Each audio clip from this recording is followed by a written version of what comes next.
Hey guys, I'm Andre Mendez. Welcome to my channel. Welcome to this video, and most importantly, welcome to my journey and now yours to put the function back into fitness.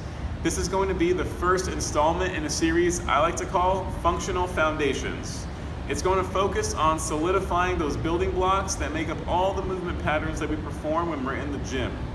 Now, it's extremely important that we're able to bring our body through the full range of motion, as well as owning and controlling our body in each phase of that movement pattern. Now, many of you, like myself, probably started out in fitness trying to attain that ideal physique. In my own personal experience, after a while, that just became boring and mundane. And by no means am I saying that doing those bodybuilding movements or building muscle in general is a bad thing. Of course it's not. Muscle does support your skeletal system, which keeps your body structurally sound. All I'm saying is that after a while, I felt like I might have looked fit, but I couldn't move in the way I wanted to. And I'm sure this was also compounded by the fact that I work a 9-to-5 job where I'm sitting for 8 hours a day in front of a computer. And I noticed that my shoulders just became rounded, my hip flexors were tight, I had tight hamstrings, and I was just in a locked position. And I realized that being healthy and fit to me was being able to move in a functional manner, and I was going to achieve this in 3 steps. Step 1 is to mobilize my body. Step 2 is to put my body in those structurally and functionally sound positions. And step 3 is to strengthen my body in those aforementioned positions. And that's all it really takes.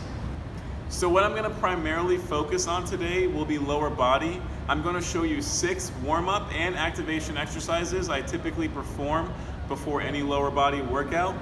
Now, I'm not claiming that these 6 exercises are going to solve all of your immobility issues. It does take an individual effort on all our parts to really go out there and experiment with different types of warm-up activation exercises to really find what best suits our body.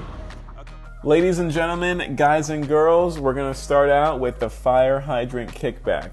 This is performed on our hands and knees. To start this movement, it's a simple bringing of your knee towards your chest. We'll then want to open up those hips by performing a simple swing out and up, getting that knee as high as you can without compromising your position. The last part of this movement is a simple kickback, and when you do kick back, I want you to squeeze those glutes as hard as you can. Now, you aren't done just yet. This is a 2-parter, so you are going to want to perform this movement in reverse as well. You may see this performed a couple different ways. Some people like to keep their ankle pinned to their butt throughout the movement, but I do add that kickback portion as a way to gain some more glute activation. Since your glutes are one of the largest and most powerful muscle groups in your body, ensuring adequate activation only aids in the efficiency of your lifts, as well as keeping you safe, since your body will not overcompensate by having other body parts, such as your lower back, take over when you're performing movements such as squats or deadlifts. Since we'll be mimicking the ranges of motion that we'll be putting our body through with those aforementioned exercises, it's important that we emphasize a neutral spine. All that means is that we're not creating an exaggerated lower arch in our lower back, nor are we rounding at the shoulders. We also want to pay attention to our neck. We don't want to be looking up during the movement, nor do we want to be looking down. Here are a couple of examples of how not to perform this movement. Am I saying that you'll get injured if you end up performing this mobility exercise in one of these fashions? No. All I'm saying is that if you practice purposeful and deliberate body control, it will only have transferability when you're performing exercises such as squats and deadlifts under heavy load. Now, it's very important that when you're performing this movement, that your arms are locked and you're not bending your elbows or coming out of this stable position. We want that spine to be neutral. Now, really take your time with this movement and feel it out. This is a great movement to activate your hips, your glutes, and just work on general mobility of your hips overall. And as we move into the next mobility exercise, I just want to apologize in advance for the shaky footage. This was something that couldn't be avoided as I was filming on my own. So the next exercise we have are mountain climber lunges. I can tell you guys from having a 9-to-5 job where I sit in front of a computer all day, this is one of the most beneficial exercises that I employ in my warm-up. It gives me a great stretch in my hip flexors as well as my hamstrings.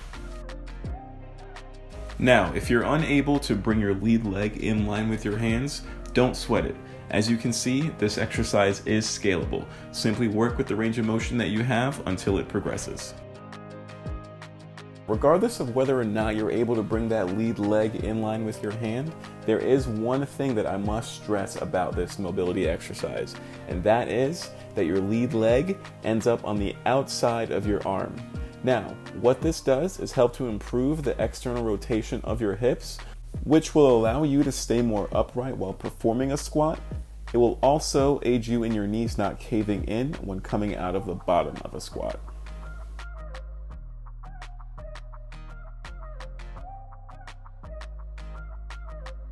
I've noticed this is the warm-up exercise where I really start to break a sweat. I can feel my heart rate increasing as well as my body temperature rising. Now there is just one more thing that I want to point out when you're doing this exercise, and that is when you bring that lead leg forward, make sure the balls of your feet as well as your heels both make contact with the floor.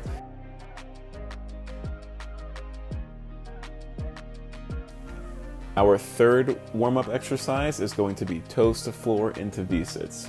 If you suffer from a tight lower back, then this exercise is for you. As you can see, I do not start out by trying to bring my toes all the way above my head in order to touch the floor. What I do is I start out with the range of motion that is most comfortable for me and slowly progress until I can reach my legs farther and farther back in order to get my toes to the floor. During the second portion of this movement, I want you to start out by picking a spot on the floor and reaching for it. Each subsequent time you reach forward, I want you to try to outreach yourself by just a little bit, slowly progressing this range of motion.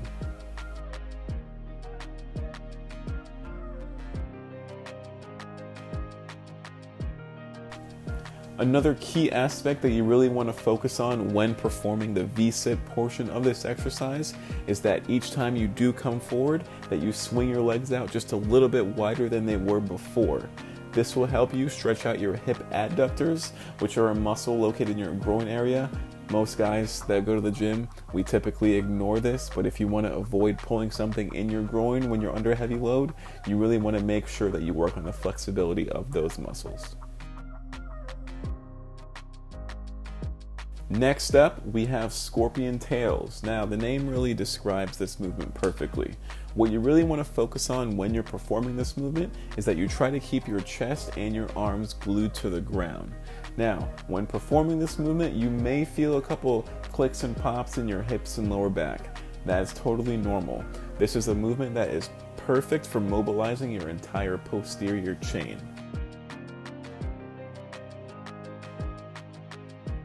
This isn't a movement that needs to be rushed in any way, and doing about 5 repetitions on each side is adequate enough for you to feel the benefits.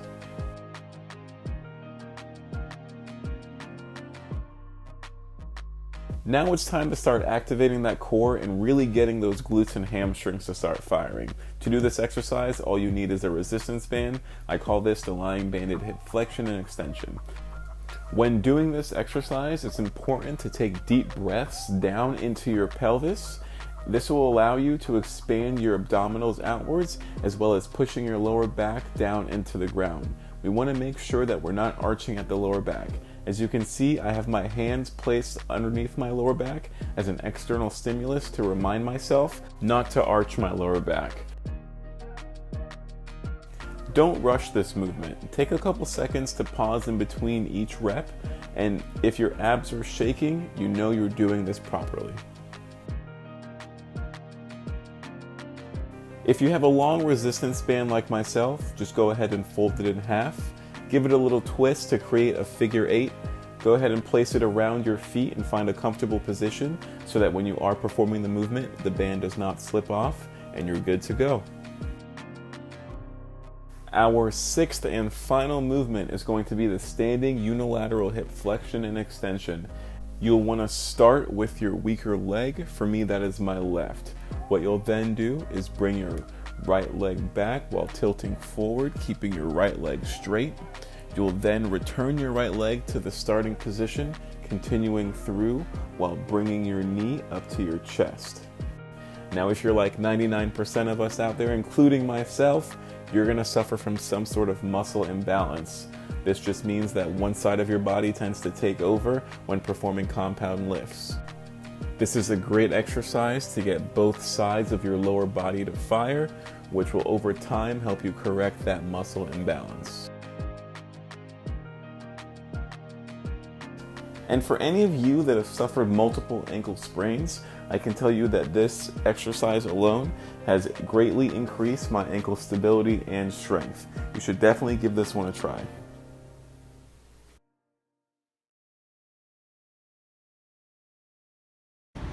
Alright guys, thank you for watching my very first video. If you enjoyed it or felt like you learned something, even if it was just one exercise to incorporate in your routine, go ahead and give me a thumbs up. If you have any suggestions for any exercises that you feel may be beneficial to myself, go ahead and leave it in the comments below. Or if you have anything to say at all, I'm all about feedback because the only way that I'm going to learn is if we do this together. One more thing. Don't forget to hit the subscribe button because there are more videos to come. Stay tuned.